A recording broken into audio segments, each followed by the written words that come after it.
O tal pecado original é a doutrina cristã que sustenta que humanos, através do ato do nascimento, herdam a natureza pecaminosa e que necessita de regeneração. A base bíblica para essa mentira é encontrada em Gênesis 3, com a história da tentação de Adão e Eva no Jardim do Éden, contextualizada no Salmo 51:5 e Romanos 5:12-21, ou seja, se Eva pecou, todos nós pecamos.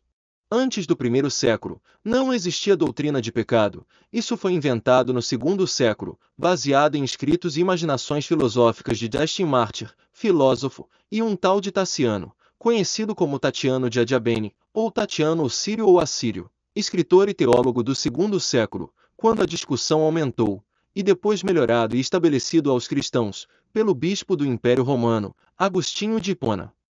Agostinho de Hipona, 354 a 430 d.C., também conhecido como Aurélio Agostinho, foi bispo da Igreja Católica no Império Romano.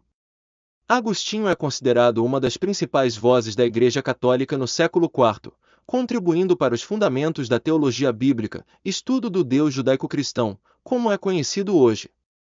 Ele é considerado como o pai da Igreja, nascido em classe privilegiada da sociedade romana no norte da África. Agostinho se converteu ao catolicismo em Milão, e se sentou sob os ensinamentos de Ambrósio, seu guru, um bispo católico de Milão que incorporou uma abordagem neoplatônica aos seus ensinamentos. Quem foi Ambrósio, o guru de Agostinho de Hipona? Ambrósio de Milão, em latim, Aurelius Ambrosius, 339 a 397 DC, venerado como Santo Ambrósio, foi um teólogo e estadista que serviu como bispo de Milão de 374 a 397.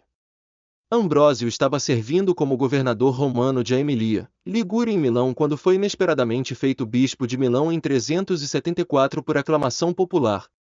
Ambrósio teve influência notável sobre Agostinho de Hipona, a quem ajudou a converter ao cristianismo. Uma pausa aqui. Você captou que a religião cristã era dominada pelo Império Romano, onde os bispos faziam parte do governo? Agostinho interpretou que as pessoas não poderiam mudar seus caminhos pecaminosos a menos que fossem ajudadas pela graça de Deus. Ele acreditava que Deus escolhe apenas certos indivíduos para receber sua graça.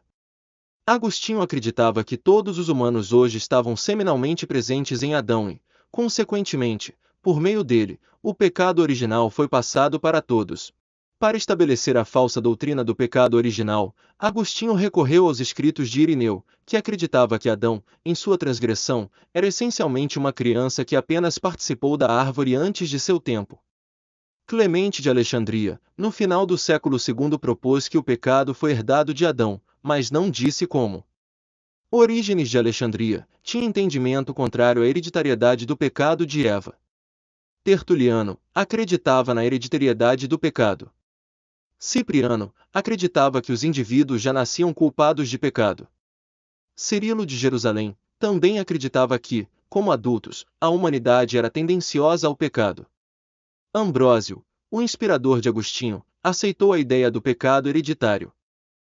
Interessante que, baseado nessas variadas crenças de teólogos e filósofos, Agostinho, bispo político do Império Genocida Romano, estabeleceu que o pecado de Adão foi transmitido a toda a humanidade, pela concupiscência, ou desejo nocivo, resultando na humanidade se tornando uma massa maldita, massa de perdição condenada. Adão e Eva, por meio da reprodução sexual, recriaram a natureza humana. Seus descendentes agora vivem em pecado, na forma de concupiscência, um termo que Agostinho usou em um sentido metafísico, não psicológico. Agostinho insistiu que a concupiscência não era um ser, mas uma má qualidade, a privação do bem, ou uma ferida. Ele admitiu que a concupiscência sexual, o libido, pode ter estado presente na natureza humana perfeita no paraíso, e que somente mais tarde ela se tornou desobediente à vontade humana, como resultado da desobediência do primeiro casal à vontade de Deus, no pecado original.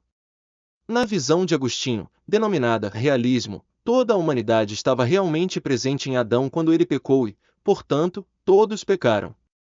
No pecado original, de acordo com Agostinho, todos os humanos herdam a culpa de Adão, e isso foi engolido como isca pelos evangélicos, como revelação divina.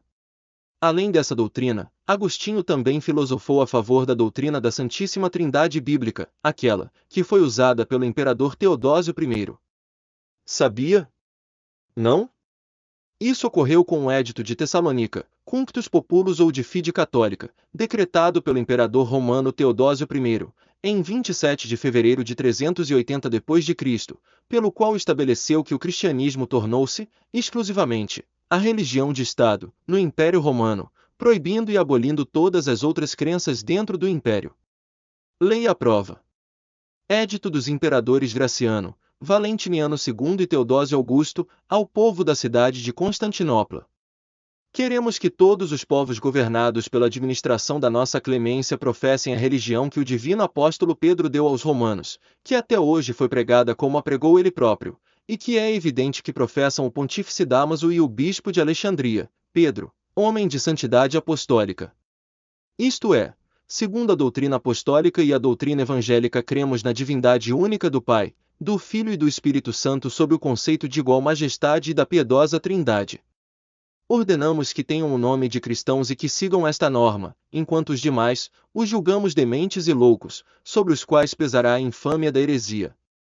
Os seus locais de reunião não receberão o nome de igrejas e serão objeto, primeiro da vingança divina, e depois serão castigados pela nossa própria iniciativa que adotaremos seguindo a vontade celestial. Dado o terceiro dia das calendas de março em Tessalônica, no quinto consulado de Graciano Augusto e primeiro de Teodósio Augusto. Aí está.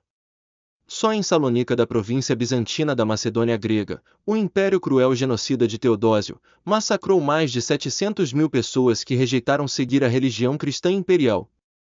Lembre-se, cristão, o período desse genocídio ocorreu durante o bispado do tal Santo Agostinho, que era ligado ao governo, tanto que foi batizado por Ambrósio, que era governador no império de Teodósio I. Lembre-se.